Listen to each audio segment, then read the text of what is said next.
This is an NBC 10 News podcast.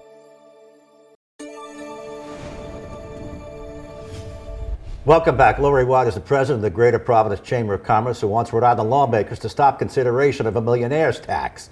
And there's other things she wants to talk about. Laurie, welcome back. Thank you, so Gene. welcome Great home to be for here. you, right? Absolutely. You were married to the Jim Terracani for a long, long time. Yep. Well, nice to have you back in the building. I just saw his picture hanging we in have the the lobby. picture, yep, Excellent. and along with some of the other greats. You are against the millionaire's tax. You speak to one degree or another for business. And business has an interest in this because a lot of business people are successful and they want to stay in Rhode Island. They don't want to go to Florida. Is that it in a nutshell? That's it in a nutshell. What we need are jobs, and Rhode Island is severely lagging in job production. Plus, we have $230 million in new revenue. We don't need a millionaire's tax. We don't need any tax at all. Plus, there's also a proposal to bring it down to $640,000. Yeah.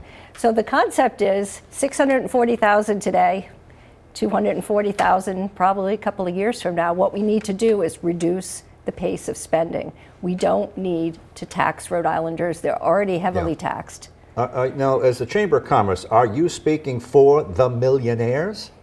I'm speaking. It could be interpreted that way. Are you speaking for the guys who are very successful? I don't know. You could own a lumber company. You could be in tech. Whatever it is. Who are you speaking for? I'm speaking for the small businesses and the large employers in Rhode Island that are looking to have a vibrant economic base here and to be able to start a business, to grow a business, and to have people actually to serve, to have a vibrant economy. Right now, we are ranking very, very poorly on growth, on employment rankings, also income distribution. Do you realize that 50% of taxpayers are earning under $50,000? Right. So when you don't have a certain amount of ability to spend, customers, a way to bring new people in, to have jobs that are high-wage jobs in order to pay for the housing, pay for all the things that are so expensive, not just here in Rhode Island, but really everywhere. And we have an advantage right now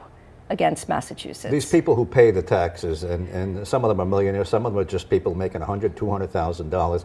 What percentage of them actually carry the freight? It's a very small percent. Yeah, 2,300 taxpayers, Gene. 2,300 taxpayers pay 35% of the personal income tax. Think about that. If you were a state policymaker, if you were the governor, if you were the Speaker of the House, you were the budget writers, and you knew that a specific huge concentration of your tax base within a very small number of people, you would really pay attention to that. Did you misspeak? Did you mean 23,000 or no, you meant 2,300? That's what I meant.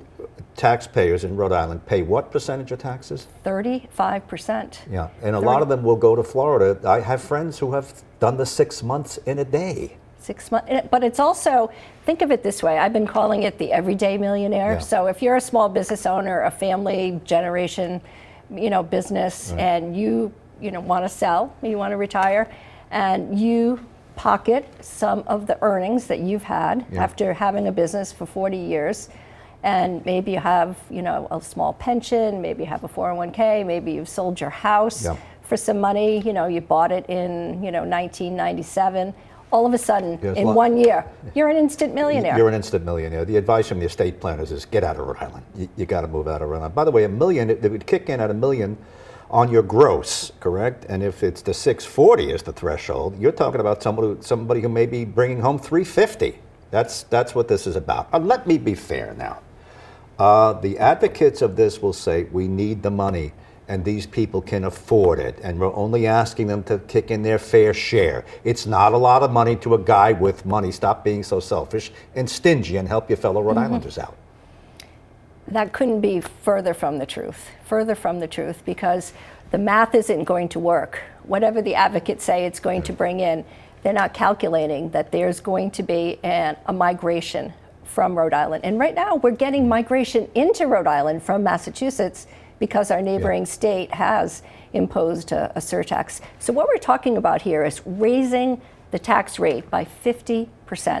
50%, that's not insignificant. Yeah, Governor McKee wants this, and he told me on the radio that, these people who have left to Florida, they left already. I don't have to deal with them. I said, well, there's a new class right behind them. The governor was a small business owner. He was in the oil business. Why is he pushing this?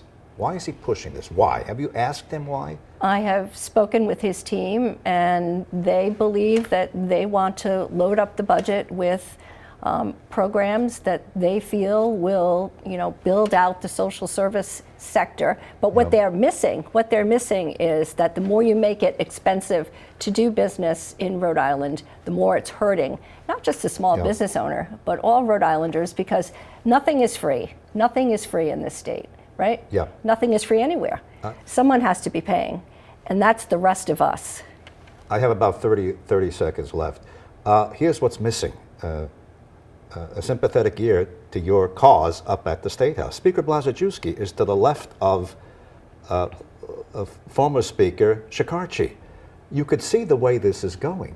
McKee is not quite with him, but you could see the way this is going. What are you going to do? Is it falling on deaf ears?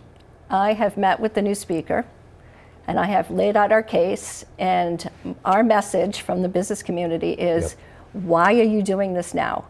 We need to see what the impact continues to be in Massachusetts. Let's measure it. The exodus of people coming into Rhode Island is really a very favorable thing. Don't do it this year. We don't need the money. Laurie White, thanks for coming in. Welcome back to the building, and good luck with your, I'll call it a crusade, your mission, whatever it is. Thanks. Thank you, Gene. That's 10 News Conference. Thanks for being with us. We'll see you again next week.